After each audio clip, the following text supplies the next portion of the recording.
मत्ती 6 बाब उसकी 6 आयत। बल्कि जब तू दुआ करे तो अपनी कोठरी में जा और दरवाजा बंद करके अपने बाप से जो पोशीदगी में है दुआ कर। इस सूरत में तेरा बाप जो पोशीदगी में देखता है तुझे बदला देगा। आमीन। मत्ती 11:28-29। ए मेहनत उठाने वालों और बोझ से दबे हुए लोगों, सब मेरे पास आओ, मैं तुमको आराम दूंगा।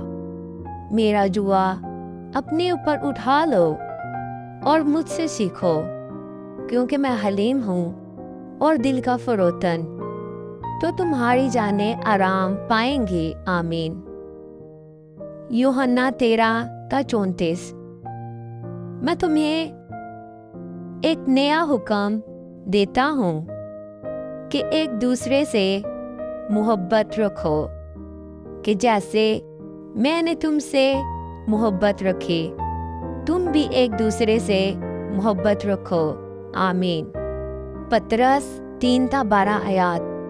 क्योंकि खुदावंद की नज़र रास्तबाजों की तरफ है और उसके कान उनकी दुआ पर लगे हैं, मगर बदकार खुदावंद की निगाह में है। आमीन।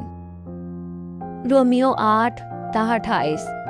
और हमको मालूम है कि सब चीज़ें मिलकर खुदावंद से मोहब्बत रखने वालों के लिए भलाई पैदा करती हैं, यानी उनके लिए जो खुदावंद के इरादे के मुआफिक बुलाए गए। आमीन।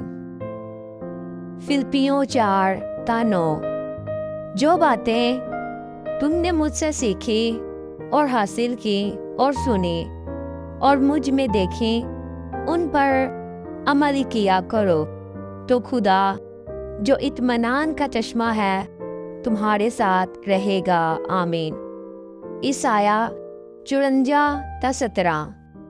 कोई हथियार जो तेरे खिलाफ बनाया जाए काम न आएगा, और जो जुबान अदालत में तुझ पर चलाएगी तो उसे मुजरिम ठहराएगी। खुदावंद फरमाता है, ये मेरे बंदों की मीरास है और उनकी रास्तबाजी मुझसे है। आमीन। ज़बूर 34:18। खुदावंद शिकस्ता दिलों के नज़दीक है और खस्ता जानों को बचाता है। आमीन। अगर ये कलाम आपके दिल को छू गया हो तो इस वीडियो को लाइक करें और चैनल को सब्सक्राइब करना ना भूलें। अपने प्यारों के साथ ज़रूर शेयर करें ताकि खुदा का ये कलाम सब तक पहुंच सके। खुदावंद आप सबको बरकत दे। आमीन।